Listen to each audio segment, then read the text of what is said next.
Hello friends, कैसे हैं आप सभी। आई होप बहुत ही अच्छे होंगे, अपने एग्जाम्स की प्रिपरेशन भी बहुत अच्छे से कर रहे होंगे। सो एक बार फिर से स्वागत है आप सभी का आपके अपने YouTube channel e learning with Priyal पर। बात करते हैं आज के सेशन के बारे में, जिसमें हम लोग डिस्कस करेंगे यूनियो एनोडोंटा के स्पीसीज़ के बारे में, जो कि फाइलम मॉलस्क का एक मेंबर है।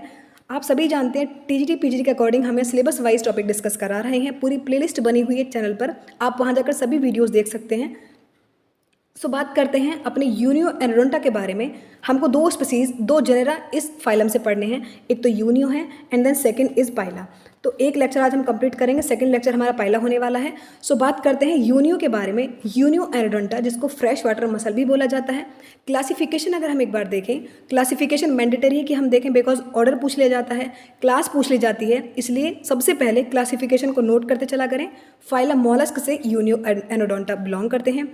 क्लास की अगर हम बात करें कि क्लास को रखा गया है पॉलीसिपोडा या फिर बाईवाल्विया में, बिकॉज इनकी जो बॉडी होती है वो दो वाल से कवर्ड रहती है, इसलिए इनको बाईवाल्विया क्लास के नाम से जाना जाता है।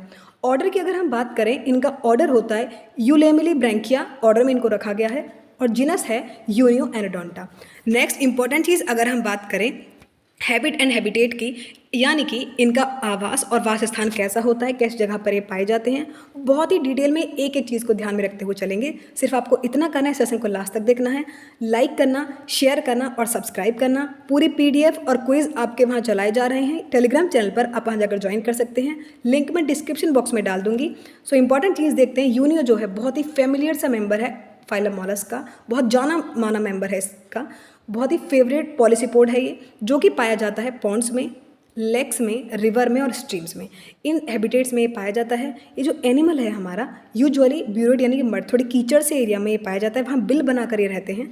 यूनियो जो होता है बिल्कुल बॉटम में, यानी कि जो पॉन्ड्स होते हैं, लेक्स होते हैं, स्ट्रीम्स होते हैं, उनके बहुत ही तली वाले रीजन में ये पाए जाते हैं, जो कि मिट्टी या फिर मड में थोड़ी कम गहराई तक बिल बनाकर ये रहते हैं। ठीक है, नेक्स्ट इंपॉर्टेंट चीज़ बात करते हैं, आइडेंटिफाई कैरेक्टर इनके देखते हैं कि जिनसे ये पहचाने जा सकते हैं। तो इनकी जो बॉडी होती है बहुत ही ज़्यादा सॉफ्ट होती है। अगर इनकी सिमेट्री की अगर हम बात करें, तो इनकी बॉडी होती है बायलेटरली सिमेट्रिकल होती है, बहुत चपटे से यानी कि फ्लैटन बॉडी होती है, जो कि एनक्लोज रहती है इन कैल्केरियस शेल, यानी कि इनकी बॉडी के बाहर एक कवरिंग होती है, इसको मेंटल के नाम से जाना जाता है, उनको शेल भी बोल देते हैं हम। तो इनकी जो बॉडी रहती है कैल्केरियस सेल में, यानी कि बहुत ही हार्ड सी कवरिंग होती है, जो कि इनकी बॉडी का एक्सोस्केलेटन यानी कि बाहर का एक ढांचा बनाता है, उसमें कवर्ड रहती है। नेक्स्ट इंपॉर्टेंट चीज़ अगर हम बात करें, जैसे कि मैंने आपको अभी बताया था, कॉमनली इनको फ्रेश वाटर मसल या फिर क्लेम के नाम से जाना जाता है। तो कई बार ना कॉमन नेम एग्जाम्स में पूछ ले जाते हैं कि यूनियो तो पता ही है, लेकिन यूनियो का कॉमन नेम होता क्या है, तो इनको फ्रेश वाटर मसल या फिर क्लेम के नाम से जाना जाता है। ये जो शेल होता है, यानी कि जो बाहर की कवरिंग होती है, जिसको मैंने मेंटल नाम भी दिया था, इनफैक्ट इसको पैलियम भी बोला जाता है। तो जो शेल होता है, ये दो इक्वल पीस यानी कि दो बराबर से पीस होते हैं, जिनको कि वाल्व्स भी बोल देते हैं, उनमें इनकी बॉडी कवर होती है।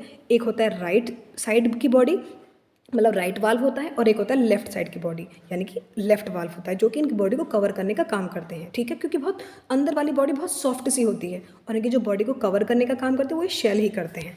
नेक्स्ट इंपॉर्टेंट चीज़, मैंने स्ट्रक्चर भी लिए हैं आगे ताकि समझ बेहतर हो इस टॉपिक के रिगार्डिंग हमारी। तो बात करें बॉडी के कलर की, तो डार्क ब्राउन कलर की इनकी बॉडी का कलर होता है, और बॉडी होती है अनसेगमेंटेड, यानी कि खंड में बटे हुए नहीं होते हैं ये। जैसे कि फाइलम एनेलिडा के मेंबर हमने पढ़े थे, वो कैसे थे, हमने फेरेटिमा पढ़ा था, हेरुटिन एरिया पढ़ा था, यानी कि लीज जिसको बोलते हैं। तो बॉडी कवर्ड थी, बॉडी खंडों में बटी हुई होती है, लेकिन हमारे मॉलस्क के मेंबर्स में ऐसा कुछ नहीं होता है, बॉडी बिल्कुल फ्लैट रहती है। बायलेटरल सिमेट्री इनकी होती है, और साइज की अगर हम बात करें तो 5 to 10 सेंटीमीटर तक की इनकी बॉडी की लेंथ होती है, जो कि साइज में देखे जाते हैं। ठीक है, नेक्स्ट इंपॉर्टेंट चीज़ अगर हम बात करें कि बॉडी की जो मसल्स होती हैं बहुत ही ज़्यादा वेल डेवलप्ड रहती हैं और रिस्पॉन्सिबल रहती हैं। यानी कि इनकी बॉडी की जो मसल्स का रोल क्या है, इनकी बॉडी के मसल्स का रोल रहता है कि जो इनकी बॉडी के वाल्व रहते हैं उनको क्लोज करने का, closing and opening of valves, यानी कि जो इनकी बॉडी के बाईवेल्विया था ना, दो वाल्व इनकी बॉडी में पाए जाते हैं, जो कि बॉडी को कवर करने का काम करते हैं।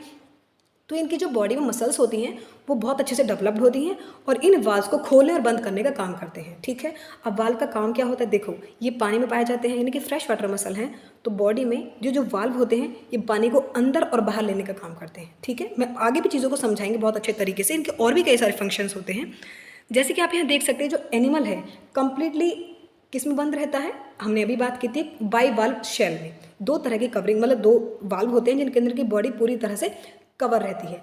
ये जो पेरियोस्ट्रेकम एक लेयर होती है, ये जनरली बहुत ही स्मूथ होती है, जो कि वाल्व के ऊपर का पार्ट होती है और जिसमें कि कोई भी रेस प्रेजेंट नहीं होती है। ठीक है, नेक्स्ट इंपॉर्टेंट चीज़ अगर हम देखें, ये जो दो वाल्व होते हैं इनकी बॉडी में, ये बिल्कुल आपस में जुड़े रहते हैं एक डोर्सल साइड से, बहुत स्ट्रेट सी लाइन होती है, यानी कि हिंज लिगामेंट, एक लिगामेंट के थ्रू इनकी बॉडी के दोनों वाल्व जुड़े रहते हैं। एंटीरियर तरीके से अगर हम देखें तो इनकी बॉडी का जो फ्रंट हिस्सा रहता है उसमें एक ऑर्गन है जो कि बिल्कुल सफ़ेद सा रहता है और नोब लाइक स्वेलिंग उसकी रहती है, जिसको कि अम्बो के नाम से जाना जाता है। ठीक है, अब मैं आपको स्ट्रक्चर बताऊंगी तो आपको चीज़ें अच्छे से समझ में आएंगी। अब हम स्ट्रक्चर की अगर बात करें तो आप यहाँ देख सकते हैं, ये जो रीजन है इसको अम्बो बोलते हैं, जो कि व्हाइट से रीजन आप देख रहे हैं सबसे एंटीरियर रीजन पर प्रेजेंट होता है, दैट इज कॉल्ड अम्बो। ये इनकी बॉडी का स्ट्रक्चर है, दैट इज यूनियो। अब आप यहाँ देख सकते हैं ये होते हैं एक्सलेंट सिफॉन और ये इनहेलेंट सिफॉन।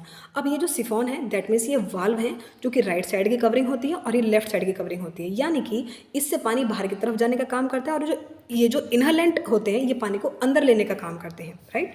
और ये होते हैं हिंज लिगामेंट जो कि इनकी बॉडी को जोड़ने का काम करते हैं, दोनों वालों को जोड़ने का काम करते हैं हिंज लिगामेंट। ठीक है, आई होप सारी चीज़ें बहुत अच्छे से क्लियर हो रही होंगी। मुझे ज़रूर बताना कमेंट सेक्शन में आपको सेशन कैसा लगा। प्लीज़ लाइक करना, शेयर करना और सब्सक्राइब करना। बहुत जल्दी हम पूरा सिलेबस कंप्लीट करेंगे टीजीटी पीएचडी के regarding, in fact GIC LT grade जितने भी आपके एग्जाम्स हैं, प्रॉपर बायोलॉजी यहाँ आपको खत्म कराई जाएगी। सो बस आपको इतना करना है कि चैनल को सब्सक्राइब जरूर करना, लाइक करना और शेयर करना। सो बात करते हैं हम कि जो इनकी शेल होती है, इनकी बॉडी की जो आउटर कवरिंग थी उसमें कई तरह की ग्रोथ भी देखी जाती है, इनकी लाइंस ऑफ ग्रोथ होती हैं। जैसे जैसे इनकी बॉडी की ग्रोथ होती रहती है वैसे वैसे जो लाइन होती है इनकी बॉडी में वो डेवलप्ड होती रहती है। एक बार मैं फिर से वो लाइन आपको दिखा देती हूँ। ये जो इस तरह की लाइन ऑफ ग्रोथ आप यहाँ देख रहे हैं, ये लाइन्स ऑफ ग्रोथ हैं। ये जो इस तरीके की लाइन होती है, जैसे जैसे इनकी बॉडी ग्रोथ होती रहती है वैसे वैसे लाइन फॉर्म होती रहती है। ठीक है, नेक्स्ट इंपॉर्टेंट चीज़ हम डिस्कस करते हैं आगे। अब बात करते हैं इनके पोस्टीरियर रीजन की। ये जो पोस्टीरियरली देखा जाए तो इनके लिटरल मार्जिन यानी कि जो किनारे होते हैं वो दो तरह की ओपनिंग होती है जो कि हम ऑलरेडी पढ़ चुके हैं, दैट इज एक्सलेंट शिफॉन जो कि पानी को बाहर करने का काम करते हैं, और नेक्स्ट होते हैं वाइल द जो लार्जर वन थोड़े बड़े होते हैं, दैट इज इनहेलेंट शिफॉन जो कि पानी को अंदर लेने का काम करते हैं। अभी जो शेल होती है यानी कि इन बॉडी की जो आउटर कवरिंग है वो 3 लेयर में डिवाइड हुई होती है। अब वो 3 लेयर कौन कौन सी होती है अब ये डिटेल में हम डिस्कस करेंगे, दैट इज पेरियोस्ट्रेकम। सबसे पहली जो लेयर होती है उसको कहते हैं पेरियोस्ट्रेकम, सेकंड होती है प्राइमेटिक और थर्ड होती है नेक्री लेयर। अब जो पेरिस्ट्रोकम और जो प्राइमेटिक है ये दोनों ही लेयर जो होती हैं, ये जो मेंटल था ना जो कवरिंग थी इनके बाहर की जो कि डार्क ब्राउन कलर की थी, उसके किनार प्रेजेंट होते हैं ये दोनों ही लेयर, और जो अंदर के किनार प्रेजेंट होती है दैट इज नेक्रे। कई बार क्वेश्चन पूछा गया है, आप प्रीवियस पेपर आपने देखे भी होंगे, इनफैक्ट मैंने कई प्रैक्टिस सेट कराए हुए हैं टीजीटी पीएचडी के रिगार्डिंग, उसे मैंने बताया हुआ कि नेक्री लेयर जो कि कई बार क्वेश्चन पूछा गया है किस में पाया जाता है, तो यूनियो में पाया जाता है, मोलस्क का मेंबर है यूनियो। तो नेक्री लेयर इनर मोस्ट लेयर होता है सरफेस ऑफ मेंटल, यानी कि जो इनकी बॉडी की कवरिंग होती है इसको कि मेंटल या फिर पेलियम कहा जाता है। तो ये इनके बॉडी के अंदर जो मेंटल की कवरिंग होता है उसमें अंदर वाली रीजन प्रेजेंट होती है नेक्री लेयर, और ये दोनों जो लेयर होती है कहाँ प्रेजेंट होती है, ये होती है इनके किनारों पर प्रेजेंट होती है, मेंटल के किनारों पर प्रेजेंट होती है। ठीक है, नेक्स्ट इंपॉर्टेंट चीज़ हम बात करते हैं मेंटल के बारे में। जो मेंटल है या फिर ये पेलियम है, इसमें 2 फ्लैशी लोब होते हैं, यानी कि थोड़ा मांसल से लोब होते हैं जो कि इनमें मांस भरा हुआ रहता है। इनमें इनकी बॉडी के 2 वाल्स करेस्पॉन्ड करते हैं। ये टिनिडिया जो रहते हैं जो कि इनकी बॉडी के एक्सक्रीटरी ऑर्गन है वो भी इसी रीजन प्रेजेंट रहते हैं, जो कि डब्लू शेप्ड होते हैं और कैसे होते हैं, यूली में ब्रैंकी होती है। नेक्स्ट इंपॉर्टेंट चीज़ अगर हम बात करते हैं लोकोमोशन की, इनकी बॉडी में जो गमन होता है जिसकी वजह से मूवमेंट कर पाते हैं वो होता है फुट के थ्रू। ठीक है, फुट हमने रीजन में स्ट्रक्चर में भी पढ़ा था, फुट के थ्रू होते हैं जो कि बहुत बड़े से स्ट्रक्चर होते हैं, मस्क्यूलर होते हैं और वेज शेप यानी कि थोड़े लचीले से स्ट्रक्चर होते हैं जो फुट वाले होते हैं, और यूजुअली ब्यूरिंग थोड़ी खुदाई सी करने के काम आते हैं, बहुत ज़्यादा नहीं जैसे बाकी एनिमल करते हैं, सॉफ्ट एनिमल होते हैं तो बहुत जहाँ जितने में रह सके जितने हैबिटेट में उतने में अपना काम चला लेते हैं फुट के थ्रू उसको ब्यूरो करने के बाद। इनमें एडक्टर मसल्स पाए जाती हैं जो कि पूरी बॉडी में सेम साइज की रहती हैं। इन एडक्टर्स मसल्स को आइसोमेरिन के नाम से जाना जाता है बिकॉज जितनी भी मसल्स रहती हैं वो सारी ही सेम साइज की रहती हैं। इनकी बॉडी की कैविटी की अगर हम बात करें, कैविटी कंटेन, इनकी बॉडी में जो कैविटी रहती है उसमें कई सारे ऑर्गन पाए जाते हैं, जैसे कि विसरल हम्प जिसमें कि इनके पूरा विसरा भरा रहता है, यानी कि ब्लड, हीमोलिम्फ जो भी ऑर्गन जो भी प्रेजेंट है वो उसको विसरल हम्प के नाम, वो विसरल हम्प पे प्रेजेंट रहता है। फुट, ये सारे कैविटी के ऑर्गन हैं, लेबियर पल्प, माउथ, गिल, ये सारे कैविटी में प्रेजेंट रहते हैं। तो कभी क्वेश्चन है कैविटी में कौन कौन से ऑर्गन प्रेजेंट है तो आपको बिल्कुल ध्यान रखना है, नोट करते चला करो एक एक पॉइंट को, बहुत ही इंपॉर्टेंट सेशन है ये। इनफैक्ट मैंने जितने भी सेशंस कराए हैं पूरे प्लेलिस्ट बनी हुई है, आप वहाँ जाकर देख सकते हैं। बहुत ज़्यादा टाइम टेकिंग सेशंस नहीं है, टाइम को ध्यान में रखते हुए मैंने वो सेशंस बनाए हैं। हिंदी और इंग्लिश मीडियम वाले दोनों बच्चों के लिए बहुत हेल्पफुल है बिकॉज एक एक लाइन को बहुत अच्छे समझाने की कोशिश करती हूँ मैं। सो नेक्स्ट इंपॉर्टेंट चीज़ अगर हम देखें बॉडी कैविटी की, तो इनकी जो बॉडी कैविटी होती है यूनियो की, उसमें हीमोसील भरा हुआ रहता है जिसको कि हीमोलिम्फ के नाम से जाना जाता है। वो भी 3 रीजन में डिवाइड होती है। तो बॉडी कैविटी डिवाइड होती है 3 रीजन में। एक तो है आपका सिंगल ओविडल चैम्बर या फिर जिसको पेरिकार्डियम कहा जाता है। इस रीजन में हार्ट प्रेजेंट रहता है। पेरिकार्डियम के नाम से समझ गए होंगे, पेरिकार्डियम यानी कि इसमें क्या प्रेजेंट रहता है, हार्ट। सेकेंड होता है गोनोसील। गोनोसील रीजन में हैविंग गोनेड, जिसमें कि गोनेड पाए जाते हैं यानी कि मेल सेक्स ऑर्गन और फीमेल सेक्स ऑर्गन इस गोनोसील कैविटी में प्रेजेंट रहते हैं। थर्ड रीजन जो होता है दैट इज यूरोसील, जिसमें कि एक्सक्रीटरी ऑर्गन प्रेजेंट रहते हैं। तो तीनों ही कैविटी के रीजन आपको याद रखने हैं और उसमें ये भी याद रखना है कि कौन से रीजन में कौन सी चीज़ें प्रेजेंट रहती हैं। ठीक है। नेक्स्ट इंपॉर्टेंट चीज़ अगर हम देखें, इनकी जो बॉडी होती है में सेक्स से सेपरेट रहते हैं यानी कि डायोसियस होते हैं। That is male sex organ और female sex organ different body में प्रेजेंट होते हैं। ठीक है। इनकी बॉडी में एक ऑर्गन रहता है जिसको ग्लोचिडियम लार्वा बोला जाता है। कई बार ये क्वेश्चन आया हुआ है कि यूनियो का लार्वा किसे कहा था, ये यूनियो के लार्वा का नाम क्या है। तो ग्लोचिडियम लार्वा जो है इनकी बॉडी में पाया जाता है, sorry glochidium larva indirect fertilisation के थ्रू प्रोड्यूस होता है इनकी बॉडी में। सो फर्टिलाइजेशन के बाद ग्लोचिडियम लार्वा का फॉर्मेशन की बॉडी से होता है। फर्टिलाइजेशन जो होगा बेसिकली पानी में होता है, वो भी इन ट्यूब ऑफ फीमेल के ट्यूब में होता है। एग जो हो रहते हैं यूजुअली उनका एक पीरियड होता है, मंथ पीरियड है कि जिसके थ्रू एग फर्टिलाइज्ड होंगे जिस मंथ में। तो एग यूजुअली फर्टिलाइज होते हैं अगस्त सितंबर के मंथ में, इनके जो एग होते हैं वो फर्टिलाइज्ड होते हैं। क्लीवेज अगर देखा जाए तो क्लीवेज होता है अनइक्वल होलोब्लास्टिक क्लीवेज होता है। एक एक पॉइंट को बहुत अच्छे से नोट करते चलना है।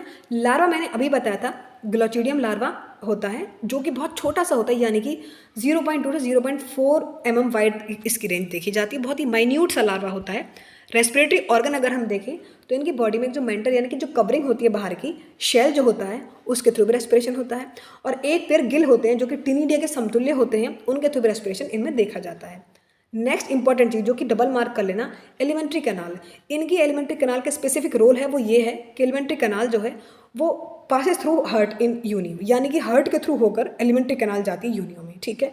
ये इंपॉर्टेंट कैरेक्टर है क्योंकि हार्ट से होकर एलिमेंट्री कैनाल जाती है, इसलिए याद रखना है, कई बार क्वेश्चन पूछे गए हैं।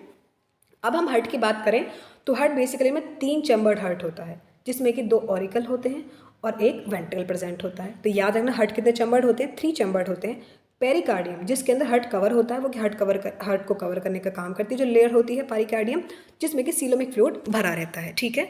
नेक्स्ट इंपॉर्टेंट चीज़ अगर हम देखें, इनकी जो ब्लड होता है उसमें कुछ तो न्यूमरस अमीबोसाइटिक सेल्स प्रेजेंट रहते हैं और कुछ प्रेजेंट रहता है कलरलेस प्लाज्मा जिसको कि हीमोसाइनिन आप बोल सकते हैं। हीमोसाइनिन जिसमें कि कलरलेस प्लाज्मा कंटेन रहता है। एक्सक्रीटिव सिस्टम की अगर हम बात करें जिनके थ्रू एक्सक्रीशन होता है वो एक पेयर किडनी रहते हैं जिनके थ्रू एक्सक्रीशन होता है जो कि नेफ्रीडिया के समतुल्य रहते हैं। तो याद रखना है आपको एक इंपॉर्टेंट चीज़, केबर्स ऑर्गन। याद रखना यूनियो में जो एक्सक्रीशन होगा वो केबर्स ऑर्गन के थ्रू होता है। और ऑर्गन ऑफ बुजेनस किसका है मुझे कमेंट सेक्शन में बताना, क्योंकि मैंने कई बार डिस्कस किया है। ऑर्गन ऑफ बुजेनस मॉलस्क का ही एक मेंबर का क्या होता है, ये एक्सक्रीटरी ऑर्गन है। तो मुझे आप कमेंट्स में जरूर बताना कौन से मेंबर का है। और केबर्स ऑर्गन यूनियो का एक्सक्रीटरी ऑर्गन होता है जिसके थ्रू जो भी इनके विसरा होता है वो एक्सक्रीट होता है। ठीक है। नेक्स्ट इंपॉर्टेंट चीज़ अगर हम बात करेंगे सेंट्रल नर्वस सिस्टम की, CNS जिसको हम बोलते हैं शॉर्ट में, सेंट्रल नर्वस सिस्टम जिसमें कि 3 गैंग्लिया प्रेजेंट होते हैं, लेकिन उन गैंग्लिया का एक इंपॉर्टेंट रोल होता है जो कि हर एक ऑर्गन में प्रेजेंट रहते हैं। जैसे कि आप यहाँ देख सकते हैं सेरिब्रो प्लूरल गैंग्लिया जिसमें कि हार्ट कवर्ड रहता है। एक होता है पेडल गैंग्लिया जिसमें कि फुट पाया जाता है। और थर्ड होता है आपका विसल गैंग्लिया जो कि विसल ऑर्गन में प्रेजेंट रहता है। तो तीनों के ही इंपॉर्टेंट फंक्शन आपको याद रखना है, कौन से में कौन सा ऑर्गन प्रेजेंट है ये भी आपको याद रखना है। ठीक है। अब हम बात करते हैं इनके सेंस ऑर्गन की कि जो यूनियो है इसमें कैसे सेंस ऑर्गन होते हैं। तो आप याद रखना जो सेंस ऑर्गन रहते हैं बहुत ही कम डेवलप्ड रहते हैं, यानी कि जो इनकी आई होते हैं ना ही तो इनमें आई पाई जाती है और ना ही इनमें टेंटिकल्स पाए जाते हैं। आई में और टेंटिकल्स कंप्लीटली एब्सेंट होते हैं। लेकिन जो मेन सेंस ऑर्गन रहते हैं उसमें एक पेयर तो रहता है स्टेटोसिस्ट प्रेजेंट रहती है और एक पेयर ऑस्फिरिडियम प्रेजेंट रहते हैं जो कि नेचर में कीमो रिसेप्टर होते हैं। कीमो रिसेप्टर का मतलब जानते हो, जो कि थोड़े केमिकल्स के लिए संवेदी होते हैं। एक होते हैं स्कैटर्ड एपिथेलियल सेल्स में थिग्मो रिसेप्टर और फोटो रिसेप्टर। थिग्मो रिसेप्टर जो कि टेम्परेचर के लिए संवेदी होते हैं और फोटो रिसेप्टर जो कि लाइट के लिए थोड़े संवेदी होते हैं। तो याद रखना मेन सेंस ऑर्गन कौन कौन से हैं, एक तो स्टेटोसिस्ट है और एक ऑस्फिरिडियम है और फिर स्कैटर्ड एपिथेलियल सेल पर ये 2 रीजन प्रेजेंट होते हैं। ठीक है। एक इंपॉर्टेंट इनका रोल देख लेते हैं कि इनका इकोनॉमिक इंपॉर्टेंस क्या होती है। तो जो शेल होते हैं ये यूज़ किए जाते हैं मेकिंग बटन्स और एनिमल्स मतलब डाइसेक्शन करने में, और बटन्स बनाने में इनको यूज़ किया जाता है। लेबोरेटरी वगैरह में इनको डायसेक्ट करने के लिए हम यूज़ करते हैं। अब पर्ल फॉर्मेशन, ये जो मोती प्रदान करने वाले होते हैं, इनकी दो स्पीसीज हैं जो कि पिंकटाडा वल्गैरिस और मिलेग्रियाना हैं। इनसे पर्ल प्रोड्यूस किए जाते हैं। यूनियोकेसोरोलिबस इनकी स्पीसीज हैं ये। सो हम पूरे सेशन कंप्लीट कर चुके हैं। जो भी इंपॉर्टेंट चीज़ें टीजीटी पीजी के एग्जाम्स में पूछी जाती हैं, वो सभी इंपॉर्टेंट चीज़ें हम डिस्कस कर चुके हैं यूनियो के बारे में। कमेंट सेक्शन में बताना है आपको सेशन कैसा लगा। लाइक करना, शेयर करना, सब्सक्राइब करना। मिलते हैं नेक्स्ट वीडियो के साथ, तब तक के लिए bye. Thank you so much for watching.